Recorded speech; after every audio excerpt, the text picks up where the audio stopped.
breve y desde luego voy a sintetizar lo más que pueda mi presentación para poder terminar a tiempo. Miren, déjenme hacer una pequeña introducción. Ustedes saben que a nivel constitucional tenemos el artículo 4 que establece el derecho a un aire limpio, y una ley regulatoria de ese artículo constitucional es entre varias, pero una en particular es la Ley General de Cambio Climático. Esa ley establece tiene sus reglamentos y tiene una serie de disposiciones, y particularmente en el artículo 66 se establece la obligatoriedad del gobierno federal de hacer un plan, o sea, un plan de lo que, así como se hacen los planes, digamos, los planes de cada sexenio, debe haber un plan específico para atender los temas de mitigación y adaptación a cambio climático que debe hacer todas las dependencias del Ejecutivo Federal. Y desde luego eso se replica también a los estados, ¿verdad? O sea, realmente la parte federal pues abarca una porción importante, digamos, de las actividades, pero también se deben sumar las actividades de las entidades federativas y inclusive lo que se busca es como sembrar una semilla que permita alinear a todas las acciones en el país en una dirección estratégica que les ayude a tomar decisiones. Bueno, no actualicé mi reseña, pero hasta este año fui consejero para evaluación de políticas públicas de cambio climático en el INEC, que es, digamos, el organismo que observa y revisa el cumplimiento de todos estos trabajos, hace recomendaciones a todo el Ejecutivo Federal y al Congreso. Y este año ya tenía derecho a reelegirme, pero ya no pude porque las actividades ya me comieron, entonces ya dejé de ser. Pero la verdad es que me permitió de alguna forma tener un contacto muy cercano con esto.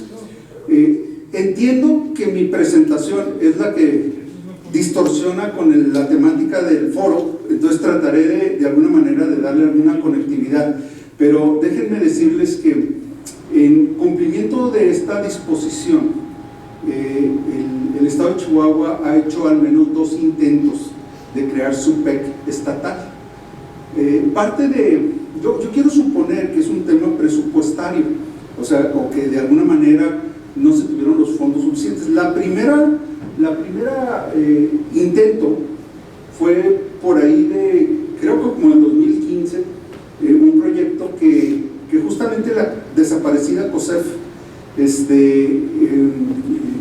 digamos, lideró, y yo creo que fue un excelente esfuerzo. Se hicieron un trabajo muy bueno, incluyeron a muchísima gente, muchos expertos, supongo que tenían buen presupuesto, porque la verdad es que está muy extenso el trabajo que hicieron.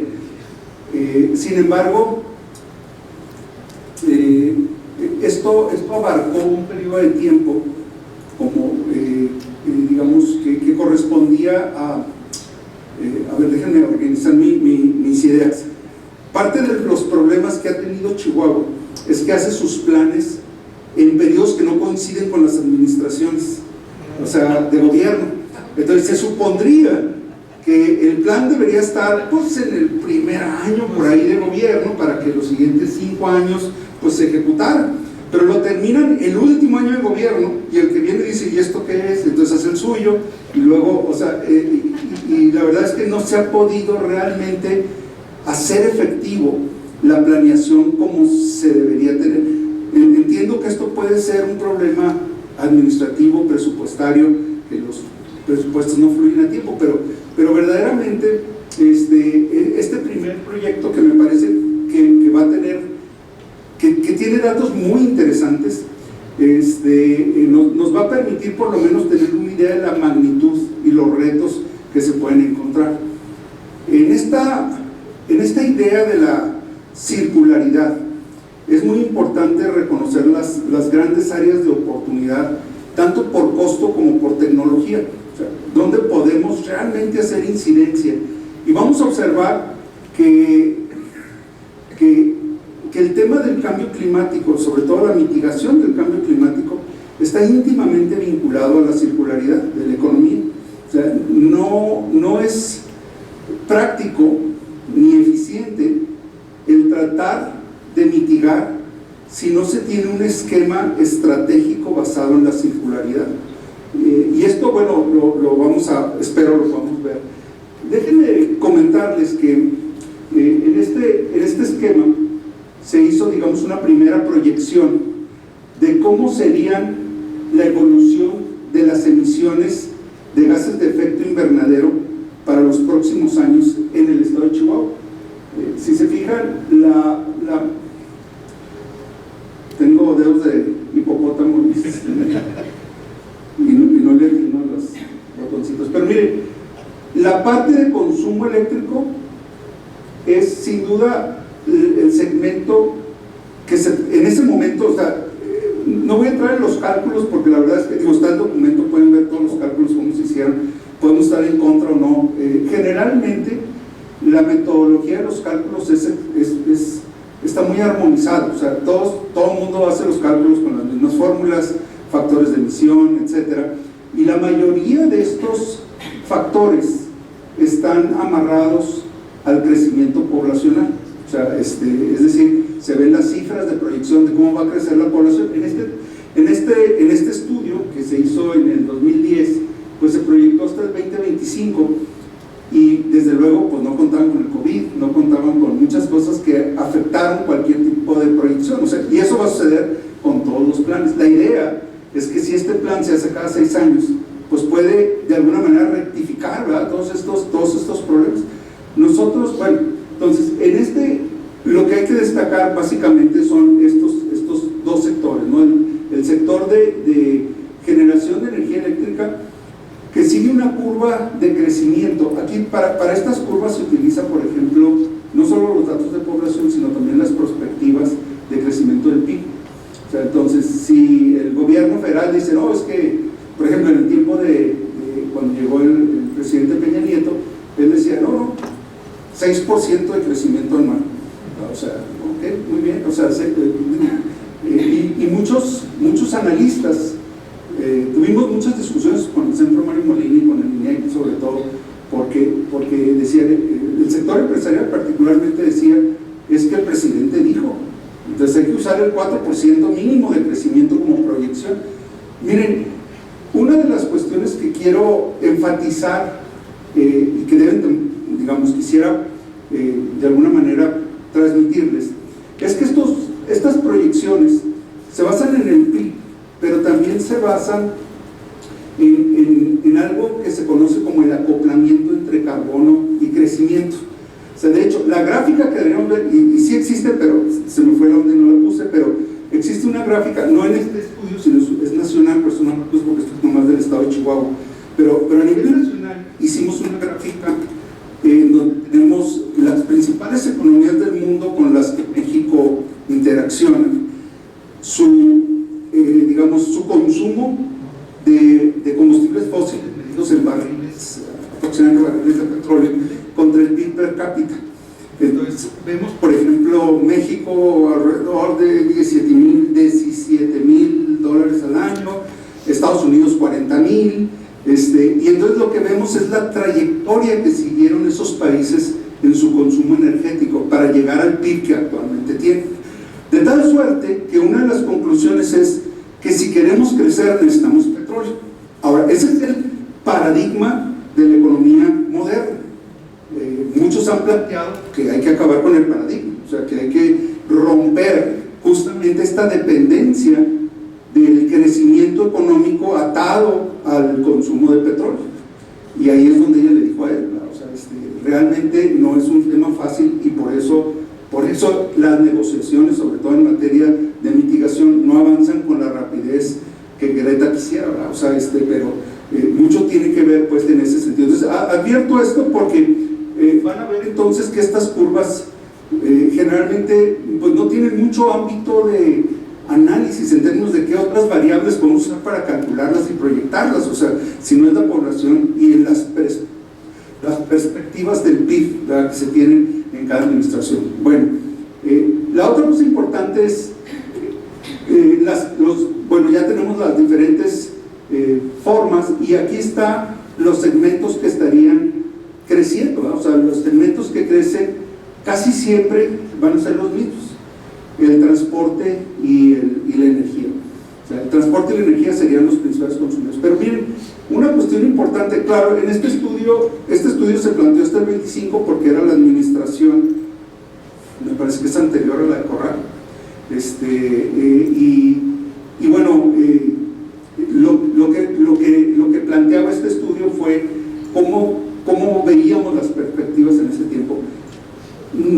Desafortunadamente, y por alguna razón que yo no comprendo, digo que no tengo conocimiento, más bien, no es que no lo comprendo, este estudio no planteó, digamos, las medidas estratégicas. ¿Okay? Ya vemos todo esto, aquí están los números, muy padre, está toda, pero esto es lo que hay que hacer, o sea, y esto es lo que hay que quitar y poner, o sea, algún planteamiento. Y es que no está fácil, ¿verdad? Porque ustedes no le pueden pedir a un grupo de consultores que le digan al Ejecutivo del Estado qué tiene que hacer cada dependencia en sus ámbitos. O sea, realmente, si este fuera un proceso de planeación, por ejemplo, como se hace el federal, cada dependencia tiene que plantear sus metas. O sea, y tiene que plantear y decir: oye, ¿tú con cuánto cooperas? Ganadería, ¿con cuánto cooperas? Transporte, ¿con cuánto cooperas? O sea, y no al revés. Entonces, una de las fallas metodológicas de ambos estudios, porque voy a hablar de dos estudios. Este estudio preliminar lo coordinó la COSER. Un segundo estudio en el 2017 lo coordinó la universidad, y es donde me tocó a mí participar. El centro donde yo estoy me tocó trabajar en ese estudio, y nos enfrentamos a lo mismo, o sea, pero con la mitad del presupuesto. Entonces aquí el tema fue, evidentemente hicimos un nuevo recálculo de las emisiones usando factores de emisión actualizados, porque estos normalmente se actualizan en la literatura internacional. O sea, y la idea es que, por ejemplo, en este nuevo planteamiento metodológico, las emisiones de transporte y energía van juntas, o sea, se considera un solo sector. Y entonces eso, desde luego, desde el punto de vista estratégico, nos permite ver la contribución real de estos sectores, que son, como digo, quizá los más relevantes en términos de generación de emisiones de dióxido de carbono. Pero algo que agregamos en este nuevo estudio son los sumideros. O sea, la parte de los sumideros, desde la producción agropecuaria, pero también los sumideros, nos dan un panorama diferente. Creo que esta la tengo también ampliada. Bueno, en esta gráfica de abajo, que no se alcanza a ver muy bien, pero nos dice el balance total. Aquí tenemos las emisiones totales: 32.000 gigagramos, teragramos, ¿qué son? Creo que son teragramos, o bueno, 32.000 toneladas, de las cuales los bosques absorben 12.000 toneladas. O sea que una de las áreas, digamos que las emisiones netas son del orden de 18.000. O sea, un incremento en la capacidad, en la conservación, por ejemplo, del bosque, tiene un impacto muy grande en acuérdense de una cosa, perdón que me brinque y cantinflé, pero una cosa que quiero decirles es que este estudio se hace ya mucho en la perspectiva de París, o sea, del Acuerdo de París. El Acuerdo de París establece que para el 2050 debemos alcanzar neutralidad cero o carbono cero, o sea, y ya no debemos, o sea, nuestros números ya deben dejar en cero ese cuadrito, o sea, lo que emitimos lo debemos absorber, y a partir del 2050 nuestras emisiones deben ser negativas, es decir, que tenemos que empezar a absorber carbono de la atmósfera año con año. O sea, cada año ya no vamos a medir cuánto emitimos, sino cuánto absorbimos, o sea, y cuánto, esto desde luego implica oportunidades tecnológicas formidables, ¿verdad? O sea, por ejemplo, ¿cómo le vamos a hacer? Evidentemente la parte forestal nos ayuda ahorita enormemente, pero nos puede ayudar, puede ser la clave, por lo menos para el estado de Chihuahua, en el tema de la neutralidad. Eso y lo que vamos a hacer en transporte. Desde luego, lo que comentó mi antecesor en términos de energía es muy importante porque, pues digo, si ya estamos hablando que al menos en el estado de Chihuahua tenemos una base importante de contribución de las energías renovables, pues eso desde luego va a afectar esta zona verde y vamos a poder hacer una reducción importante. La parte de residuos, por ejemplo, contribuye con 1.4 o 1.400 toneladas, o sea, tampoco es despreciable. Pero si planteamos, por ejemplo, la visión que ustedes han de alguna manera expresado de tener un Ciudad Juárez sustentable, inteligente y sin basura, o sea, pues evidentemente esto es una contribución también muy importante en términos de oportunidad, bueno, entonces creo que este tema además se liga con el tema de la biodiversidad. O sea, el tema de la biodiversidad es un tema también que no puede quedarse rezagado. El tema de las plantaciones forestales es un tema mucho más complicado de lo que yo puedo hablar ahorita, pero sin duda el conectarlo con el tema de la biodiversidad, de la recuperación de nuestra masa forestal es algo importante, es el mensaje importante pues de las emisiones. Y miren, este es el esquema básico estratégico de cómo tenemos que ir creciendo y evolucionando en las emisiones. Actualmente en el 2020 la mayor parte de los flujos de carbón son a la atmósfera. O sea, no voy a ver las magnitudes nomás para dar una idea de cómo debe ser esta evolución. La captura prácticamente no se alcanza, es tan delgadita la flecha que ni se ve, o sea, porque es una escala relativa. Y todos los demás, digamos, vamos a decir, nuestro emisiones netas prácticamente son las mismas, o sea, no capturamos nada ni recirculamos nada. Para el 2030 esperamos ya tener una contribución favorable, medible, tanto del almacenaje permanente como de la captura. O sea, ya empiezan a ser elementos y empiezan a dibujarse. Aquí las flechas son tan delgaditas porque en escala son todavía una contribución muy baja de otras medidas como pueden ser digamos la eficiencia energética, como puede ser la parte industrial, la parte de transporte, etc. Para el 2050 la captura ya debe ser bastante significativa y la parte del almacenaje, o sea, ya las flechas son más gordas, lo que nos dice que en escala pues esta ya se reduce de manera significativa y ya tenemos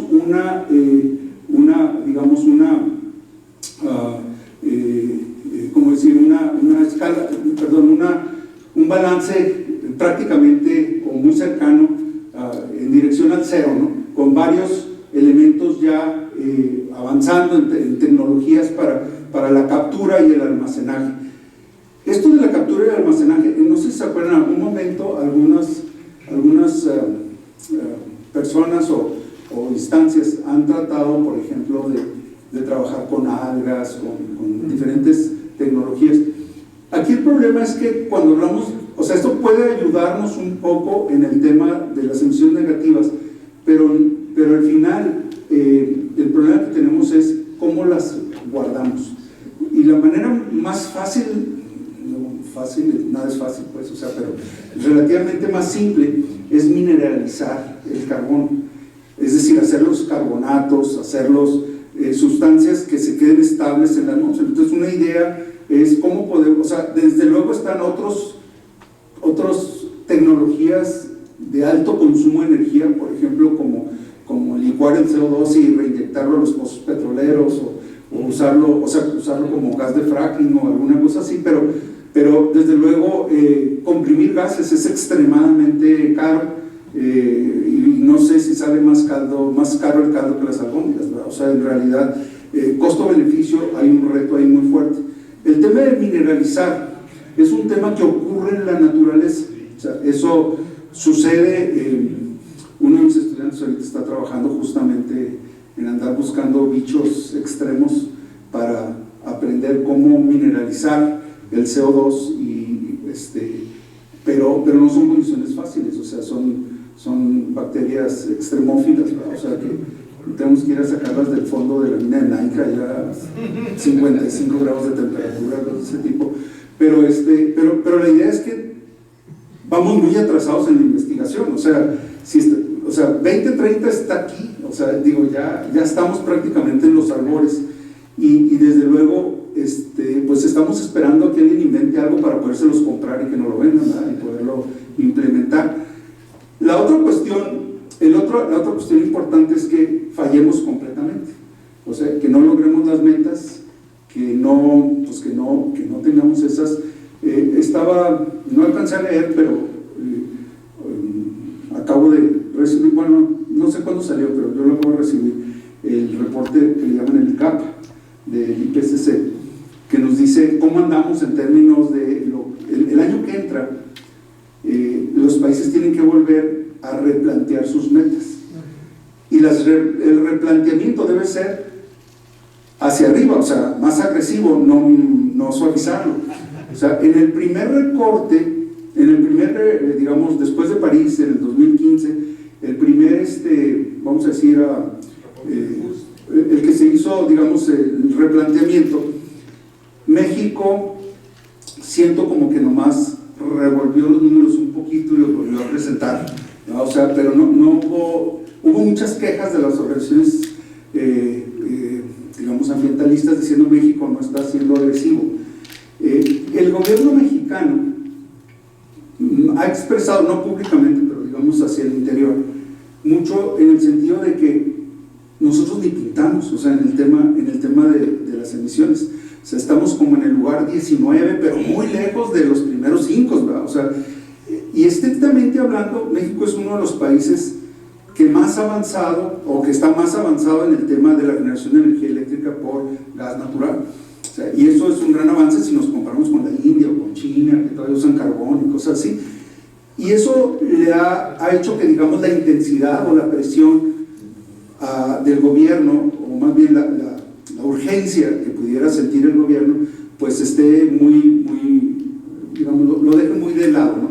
Entonces, si ustedes ven los PECs, el PEC de la administración pasada del presidente Obrador salió 3 años después de que inauguró la presidencia, o sea, nomás planteó 3 años de trabajo, y la Estrategia Nacional de Cambio Climático fue un documento que se generó en los primeros años de la administración del presidente Peña Nieto, un documento muy bien hecho por el INEC y por el Centro Mario Molina, en donde se planteaban las rutas, los metas, los alcances, y desde luego desde París, México planteó una serie de compromisos muy agresivos, o sea, entonces muy difíciles de incrementar, porque planteó prácticamente que estaríamos para el 2030, para el 2050, estaríamos aproximadamente al 50% de las emisiones que teníamos, o con respecto a la línea básica. Es decir, si no hacemos nada, vamos a hacer. Esto implica no solamente que no creceríamos en la parte de generación de emisiones, sino que estaríamos haciendo una curva muy cerrada hacia el 2050, y en los 3 años que me tocó servir en esta coordinación de evaluación, nunca nos presentaron cómo vamos, o sea, cómo vamos con relación a esa curva. O sea, nos pasamos, nos fuimos de largo, sí, estamos retrasadones, vamos bien, o sea, no hay datos, públicos oficiales sobre cómo estamos en ese tema. Entonces, de ahí es que es tan importante. Y bueno, y el gobierno de Chihuahua, hasta hoy que yo sepa, no ha emitido una convocatoria para hacer el nuevo PEC del estado de Chihuahua, que correspondiera a esta administración. Ya vamos al 3er año, y no sé si alguien está trabajando en eso o no, ¿verdad? Pero yo no tengo conocimiento. Entonces, lo que quiero decir es que, en cierta manera, estos compromisos hoy, desde esta perspectiva, pareciera como que no se van a cumplir de arriba hacia abajo. esto nos queda que si algo se va a hacer, tiene que ser de abajo hacia arriba. O sea, porque al parecer de arriba hacia abajo no va a haber. Pero miren, esta gráfica que hicieron las personas que coordinaron el estudio de la COSEF me fascina. Es una gráfica de costos. La lectura es muy simple. El cero es el costo cero, este es el eje de los costos. Para arriba son cuesta, para abajo es ganancia, o sea, son costos negativos. Y estas son las diferentes actividades que ellos identificaron y cuánto contribuirían a alcanzar la meta. Y estas son las que nos costarían en dinero. Pero el ancho de las columnas es qué tanto nos avanzan en una meta que ellos plantearon de llegar a esta magnitud de reducción, que son como 2.900 toneladas, lo que planteaba en ese tiempo el PEC. Y bueno, se supone que esta gráfica es la gráfica que todas las dependencias debieron haber tomado en consideración para aplicar, para priorizar sus estímulos, de alguna manera sus programas para alcanzar esas metas. Si ustedes ven, mucho de lo que aquí se plantea son actividades, por ejemplo, bueno, desde luego, ¿cómo le llaman? El Smart Drive, es un programa de la EPA, y aquí lo ponen como transporte de carga eficiente. Es la reducción que puede hacer es importante, tan solo por enseñar a los choferes a manejar. O sea, y esto es una acción que a lo mejor no es intuitiva, o sea, pues no suponemos que eso, pero bueno, pensamos en, pues pongan camiones eléctricos, ¿verdad? Bueno, hay alternativas, digamos, donde podemos hacer, de acuerdo a este estudio, una contribución importante, que va a ser una reducción en el consumo de combustibles, que va a ser una ganancia, o sea, es un costo cero, es un costo negativo, y al mismo tiempo nos permite ir avanzando en el eje de las X, en las reducciones. Entonces, otro tema, por ejemplo, este es el de tan solo con el tema de la eficiencia energética en las viviendas podemos hacer un avance muy importante.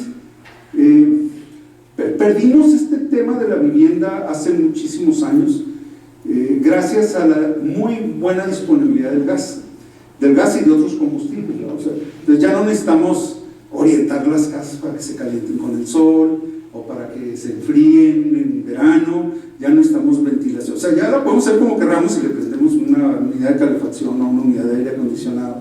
Pero si volviéramos en cierta manera al tema de la eficiencia energética en las casas como una política, por ejemplo, yo creo que aquí en Juárez es mi percepción que todavía no es muy popular el tema, por ejemplo, de las ventanas dobles.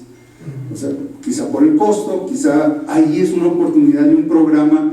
Vean, por ejemplo, el efecto que tuvo cambiar los focos a la Escuela de Marrano. O sea, es un costo negativo. A la gente le ahorró dinero, los focos duraron más y logramos una reducción importante en las emisiones. Entonces, el sector verde de energía es muy gordo, pero es donde también hay más oportunidades de trabajar de manera indirecta de abajo hacia arriba. O sea, no tenemos que esperar a que el gobierno dicte, o sea, bueno, pues a lo mejor ayudaría, pero si no, quizá pudiéramos trabajar más en el tema de la conciencia de las, por ejemplo, de las de las personas, y trabajar más, por ejemplo,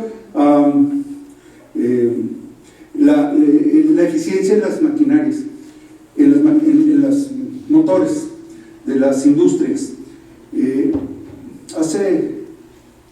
José Mario seguramente se acuerda mejor de esto que yo no tengo los datos frescos, pero hubo un proyecto justamente de la COSEF para, no sé si nomás medir o sustituir los motores para extracción de agua de la Junta Municipal. O sea, el puro ahorro en energía y por lo tanto en combustibles era bastante considerable.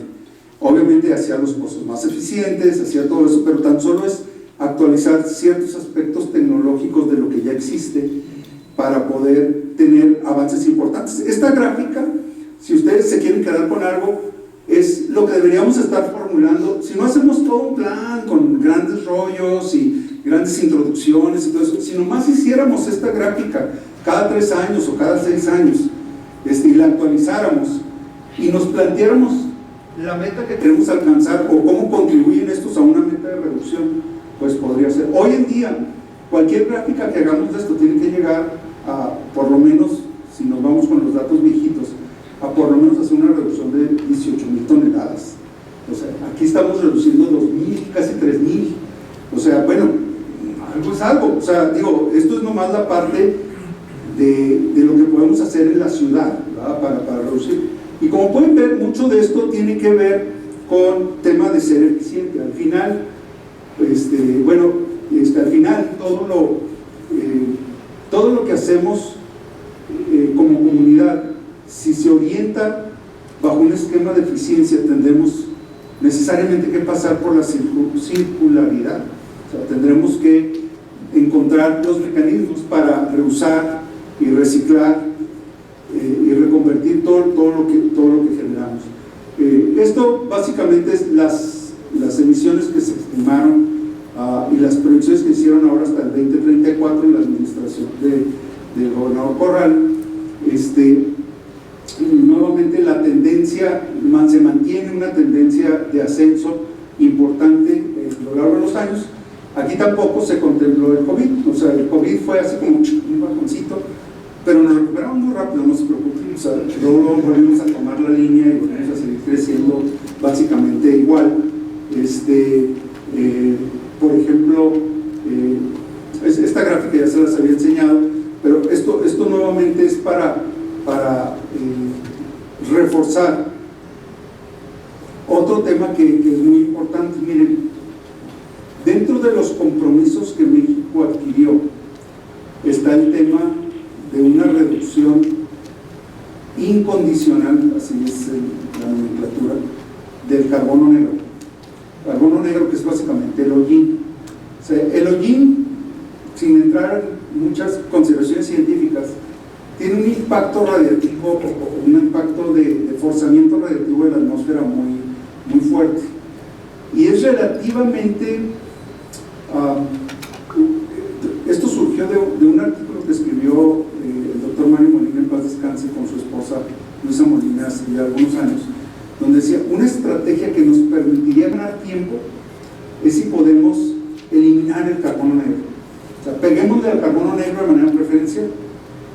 México en París planteó el que tuviéramos una métrica para el carbono negro que nos permitiera también meterlo como meta.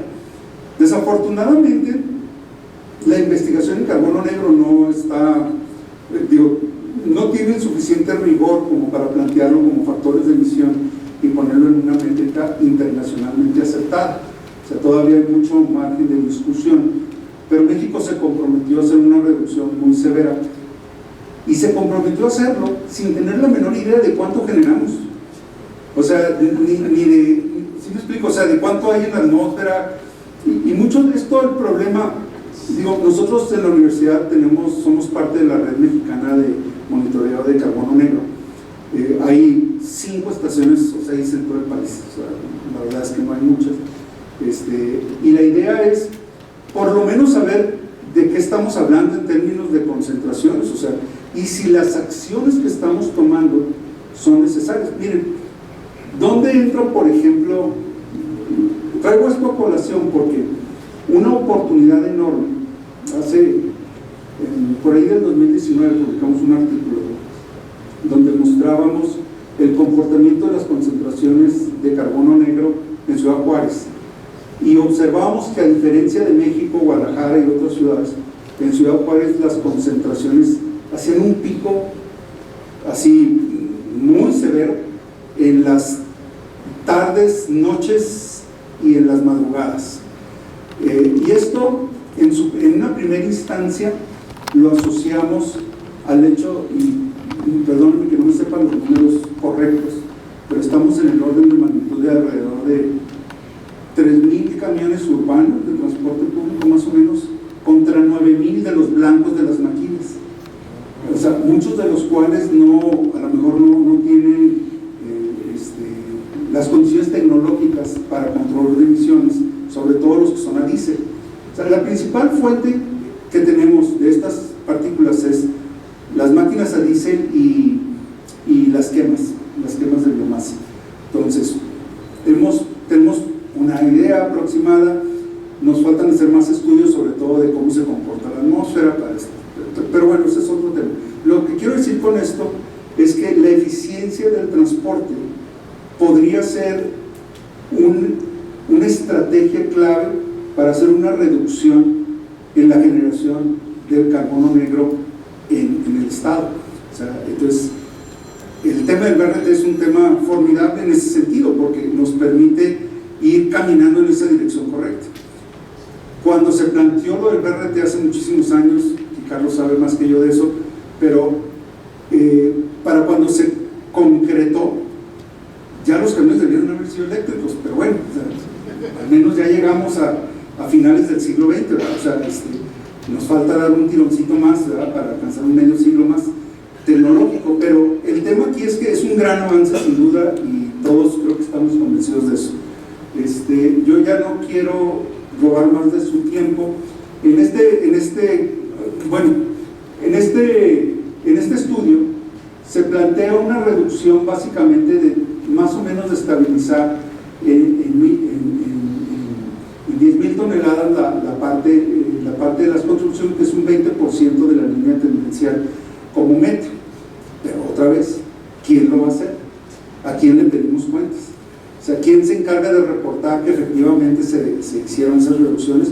¿O dónde está el plan de acción para hacer esas reducciones? Bueno, hay una serie, en el estudio ustedes lo pueden ver, este es, digamos, como sería el comportamiento de las emisiones y cómo, este es el gap. La crítica fue, no, está muy modesto, o sea, de tiro la agarraron facilita, o sea, está muy barco, pero bueno, o sea, aquí el tema es, ¿cuál es la intención del esfuerzo que quiere hacer el Estado? O sea, para empezar, ¿a quién le importa? O sea, y hablo en general de toda la comunidad, o sea, no nomás del gobierno, ¿no? O sea, al gobierno no le importa, pero a la comunidad no le importa. O sea, en realidad creo que nos ha faltado mucho hacer pues digamos, una concientización, ¿verdad? O sea, sobre la importancia que tiene la reducción. Bueno, concluyo. Tenemos que innovar hoy más que nunca. Hay amplias áreas de oportunidad. O sea, yo aquí esbocé 3, 4, pero si les escarbamos podemos, no conozco, y ojalá esté equivocado, me daría muchísimo gusto estar equivocado, digamos, algún grupo o alguna iniciativa que esté trabajando en la futurología de la tecnología. ¿Cómo podemos hacer paneles, mesas de trabajo, grupos de task force, o como les llaman, fuerzas de tarea, para estar planteando en temas de innovación? ¿Dónde están las áreas de innovación que podemos desarrollar? Eso, un masajeo de neuronas así de un grupo de trabajo podría llevarnos muy lejos en términos de plantear propuestas de investigación o propuestas de desarrollo tecnológico. Dinero sí hay, o sea, lo que no hay son proyectos, o sea, y esta es, digamos, una situación. Necesitamos crear más y nuevos tipos de empleos. O sea, a veces me da la impresión que nuestra métrica está mal hecha. O sea, nosotros planteamos métricas, o las métricas que a mí me toca escuchar son de creamos 10,000 nuevos empleos. ¿Pero de qué? O sea, ¿de qué tipo de empleos estamos hablando? Y aquí, desde luego, creo que las universidades tenemos que hacer una autocrítica y una autorreflexión muy importante de qué tipo de egresados estamos produciendo. O sea, porque finalmente estos nuevos empleos están en función de la disponibilidad de las personas, del talento. O sea, muchas empresas de alta tecnología no se vienen a Juárez porque no hay el talento. O sea, la mayoría, les diré, yo no sé ahorita los números cómo están, pero en un tiempo la demanda de ingenieros en Ciudad Juárez era como de 5,000 al año, y entre todas las instituciones de educación superior de Juárez no producíamos ni la mitad. O sea, no sé ahorita los números ni si son exactos o no, pero sé que hay una, digamos, pues digamos un gap en ese sentido muy, muy importante. ¿Y qué tipos de empleo? O sea, ¿qué tipos de tecnologías? Un esfuerzo que se hizo, a mi parecer, muy inteligente cuando estuvo el gobernador Barrio, fue hacer este análisis de clusters con la Universidad de Berkeley, que arrojó dónde estaban las áreas de competitividad para el estado de Chihuahua cuando estaba, digamos, en conformación de estos bloques económicos y el Tratado de Libre Comercio y todo eso. Y ahí fue, por ejemplo, donde se vio la parte automotriz, la parte de la inyección de plástico, pero eso se tiene que hacer con mucha más frecuencia que lo que, digamos, que una vez cada 50 años, ¿verdad? O sea, la tecnología ha aumentado. A lo mejor ya la inyección de plásticos es historia del pasado, ¿verdad? O sea, es más, ahorita ya no sabemos qué hacer con los plásticos. Es un tema de economía circular muy importante, donde a lo mejor la tecnología tiene que voltear hacia la recuperación, o sea, tal vez la minería urbana, o sea, en términos de cómo rescatamos componentes minerales, digamos, de lo que se considera desechos, o sea, se convierten a lo mejor en una nueva fuente de materia prima. Pero esto requiere de una visión estratégica mucho, muy, muy importante. Siento que, por ejemplo, en estos nuevos empleos, los modelos educativos, al menos en la parte ambiental, que es de lo que yo sé, nos falta mucho entrenar a nuestros estudiantes en lo que es el análisis de ciclo de vida. El análisis de ciclo de vida para los ambientales debería ser casi la mitad de su carrera y casi el eje vertebral que permita entender los impactos ambientales y las técnicas ambientales en función de los análisis de ciclos de vida. Y yo creo que esto es algo que hay que pensar. No digo que yo esté bien, o sea, pero al menos considero que es algo que quiero poner sobre la mesa. Un nuevo planteamiento sobre la movilidad. Esto ha estado presente en la agenda desde hace mucho tiempo, hay mucha gente trabajando en eso, la inversión es brutal, pero siento que este es un tema sobre el que tenemos que avanzar más, y sobre todo, ¿cómo le hacemos sin renunciar a la ambición de reeducarnos, a ser felices, disfrutar lo que tenemos al máximo y no obsesionarnos por lo que no tenemos? ¿Cómo crear una cultura que atienda el problema, ¿cómo le llaman ahora? Del descarte, o de la cultura del descarte, ¿no? O sea, ¿sabes qué? Yo quiero tener el Traca-Traca 23, ¿verdad? Porque eso está de moda. ¿Cómo podemos ser felices con lo que tenemos? ¿O cómo podemos incidir de una manera, digamos, a animar a que no pasemos nuestra felicidad en tener cosas, pues digamos que tenemos que estar cambiando todos los días? Este ya no es mi tema, es de los psicólogos, de los antropólogos, pero siento que desde el punto de vista ambiental, y bueno, lo que yo les quería compartir hoy, pues es lo que considero. Si ustedes quieren consultar el PEC, está en línea, lo pueden ver ahí, si es que lo quieren ver, todas las hojas de cálculo y todo eso está en el repositorio de la universidad, y la verdad es que me parece que tenemos inclusive todos los archivos del cálculo. Por cierto, este estudio lo compartimos en 7 ciudades, o sea, tuvimos foros con las comunidades, y toda esa información está disponible en el repositorio. Bueno, pues gracias por su atención.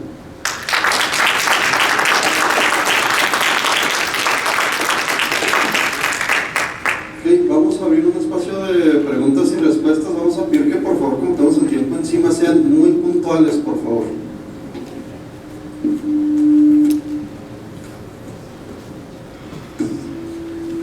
Buenas tardes, doctor.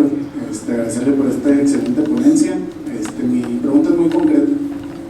Sabemos que los gases con mayor aportación para el calentamiento global, para el cambio climático, pues es el dióxido de carbono y el metano. ¿Por qué siempre es enfocarnos en el dióxido de carbono si sabemos que el metano tiene un porcentaje mayor para el efecto del calentamiento global por el cambio climático? ¿Por qué no darle la solución a eso, sabiendo que la mayor aportación del metano es la ganadería, que a lo mejor podría ser algo más sencillo que atacar todo lo demás de lo del dióxido de carbono? Muchas gracias por esa pregunta. La verdad es que no lo aclaré. Normalmente expresamos estos números en términos de dióxido de carbono equivalente. O sea, no son números de puro dióxido de carbono. Pero el tema es muy importante porque el dióxido de carbono es, digamos, en la normalización de este indicador, el dióxido de carbono es el 1. Y de ahí en más, todos los demás producen mucho más calentamiento que el CO2, el metano alrededor de 20 veces más, 25 veces más, pero hay compuestos que pueden ser 1000 veces más calientes que el CO2, y todos esos se tienen que contabilizar, pero se normalizan a esta unidad que no aclaré pertinentemente, que es el CO2 equivalente, o sea que es realmente ya contemplando, digamos, la parte de la masa por su factor de calentamiento, asumiendo el CO2 como uno, entonces es muy bueno. Y la otra cuestión se me olvidó, pero era realmente en ese mismo tono, el tema de por qué no nos concentramos. Hay un video que no sé, bueno, si les gusta en YouTube, creo que está en YouTube, se llama es algo así como fue un video que se puso muy popular entre los vegetarianos, o sea que decían las reses en todo su metabolismo producen mucho más CO2 o CO2 equivalente, más metano que todos los carros, y sin embargo pues no es. Miren, una de las cuestiones que creo que es importante mencionar es que si ustedes, tampoco lo mencioné aquí, pero sería muy pertinente ver estos números en el ciclo de carbono. Cuando ustedes estudian los ciclos biogeoquímicos, el ciclo de carbono es particularmente importante, porque si ustedes toman, por decir algo, biocombustibles, bueno, pues también producen CO2, ¿no? O sea, muchos de los procesos naturales producen CO2. Si ustedes ven, por ejemplo, la gráfica de CO2 de Manuel Lao, o sea, el observatorio de Hawái, se van a ver que está así como un serruchito de piquitos por los cambios de estaciones, porque se mueven las hojas, se emiten y luego vuelven a florecer y absorben, o sea, hay un ciclo natural del carbono. Cuando nosotros usamos combustibles fósiles, estamos usando, dicen los climatólogos, los soles del pasado. O sea, esta es biomasa que se generó con la energía radiativa de hace millones de años y que quedó sepultada. Y lo que estamos haciendo es desenterrando esa energía solar convertida en biomasa y ahora en petróleo y liberándola nuevamente a la atmósfera. Entonces es una carga adicional que le estamos agregando al que ya existe, al ciclo de carbono. Toda la materia orgánica, incluyendo nosotros que generamos CO2, caemos dentro del ciclo normal del ciclo de carbono, digamos, estamos en el presupuesto. Lo que no está en el presupuesto es lo que estaba enterrado, que fue procesado hace 10,000 millones de años o no sé cuánto, y que se quedó enterrado y ahora lo estamos extrayendo. Por eso el énfasis, y es una muy buena pregunta, porque por eso es el énfasis en los combustibles fósiles particularmente. No porque sean los que produzcan más, sino porque la carga que están agregando es la carga adicional al sistema planetario con la que el ciclo de carbono no contaba. Y entonces esto está poniendo presión, por ejemplo, en las reacciones químicas en el océano para convertir el CO2 en carbonatos, por ejemplo, en las conchitas, en todo lo que pasa ahí en los bichos marinos. Está generando un cambio en el pH del CO2 por las reacciones del ácido carbónico y nos está creando un sistema en espiral negativo donde no solo no estamos absorbiendo, sino estamos liberando más CO2 del que el ciclo de carbono tradicionalmente atrapaba. De ahí es la gravedad y, digamos, de alguna manera estoy sobresimplificando, desde luego, pero sé que no tenemos tiempo, pero bueno, perdón por la respuesta tan larga.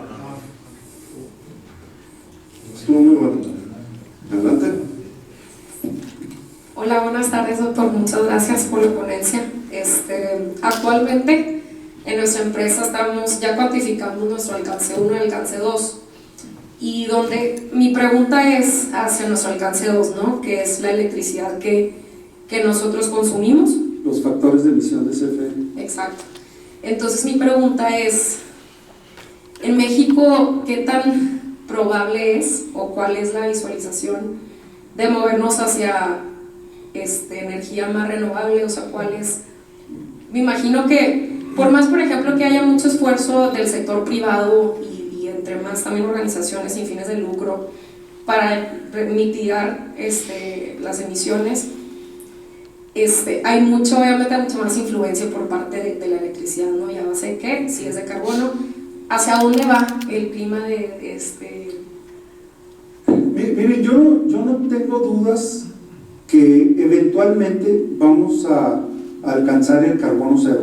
O sea, más bien, las emisiones, vamos a básicamente a casi eliminar las emisiones de combustibles fósiles, o sea, ya sea de gas o de cualquier otro combustible.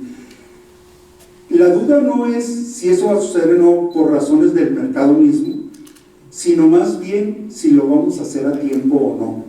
O sea, y esa es, digamos, la preocupación. O sea, la histeria no está en si estamos caminando en la dirección correcta y si algún día el mercado y las empresas, todo el mundo vamos a llegar al paraíso. La bronca es cuándo y si va a ser antes de que pasemos los umbrales que llaman del no retorno, ¿no? O sea, obviamente desestabilizar el sistema climático no es lineal, nada es lineal en la naturaleza, ¿va? Pero el sistema planetario, ustedes pueden agarrar mucho CO2, subir la temperatura, y si bajan el CO2 a cero, esto no baja a cero. O sea, los sistemas no están acoplados de manera lineal. O sea, entonces hay un punto en el que el incremento de la temperatura ya no va a permitir recuperar las condiciones de equilibrio anteriores. Vamos a tener un nuevo equilibrio, que seguramente no va a ser bonito, pero finalmente tampoco va a ser de extinción, pero no de los humanos al menos, tal vez las cucarachas, pero los humanos no. Y esto desde luego nos va a llevar a una nueva realidad. O sea, lo que quiero decir con esto es, yo les propondría que nos focalizáramos en dos cosas. Uno, yo no apostaría a esperar a que el gobierno llegue con su capita roja a salvarnos. O sea, ese sería mi primer mensaje. Y mi segundo mensaje es que creo que hay muchas oportunidades que van más allá de lo que solamente el gobierno puede hacer. O sea, yo no puedo cambiar la ley eléctrica, yo no puedo cambiar la ley de Pemex o lo que sea, pero hay cosas que sí puedo hacer. ¿Y qué puedo hacer y cómo puedo innovar para tratar de avanzar desde mi perspectiva, desde mi posibilidad, en el cambio cultural? El cambio cultural, de hecho esto es más una batalla cultural que una batalla tecnológica. Los elementos básicos de la tecnología ya los tenemos, el dinero ya lo tenemos, o sea, lo que no hemos cambiado es el chip. O sea, y eso desde luego desde una perspectiva de hacerlo, pues digamos lo más rápido posible, ¿no? La verdad, Última pregunta y pasamos al siguiente panel. Ahí hay otro. creo que ahorita nos sincronizamos en la opinión en distintos foros. Lo que vengo diciendo es que necesitamos que el tema ecológico se haga negocio, que dejemos que el gobierno nos provea todo.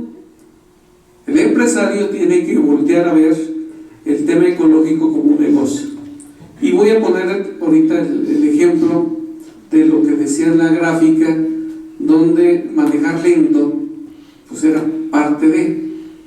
Hoy en día con la inteligencia artificial se están desarrollando, de hecho ya hay varios vehículos autónomos, que estos son los que van a permitir precisamente el establecer una velocidad donde no contamine. Y la otra es el uso de los drones, donde también va a bajar gran parte. Pero cristianos como Tesla, donde dicen, vamos a invertir, vamos a hacer negocio con la parte ecológica, está funcionando. Entonces la invitación sería eso: hagamos más negocio de la ecología, no lo veamos como algo que aislado ahí, voy a hacer mi aporte humanitario. No, vamos a hacer negocio. Hagamos de las llantas un negocio, de las llantas usadas. Hagamos de mucho producto de desecho, que no es desecho, es materia prima.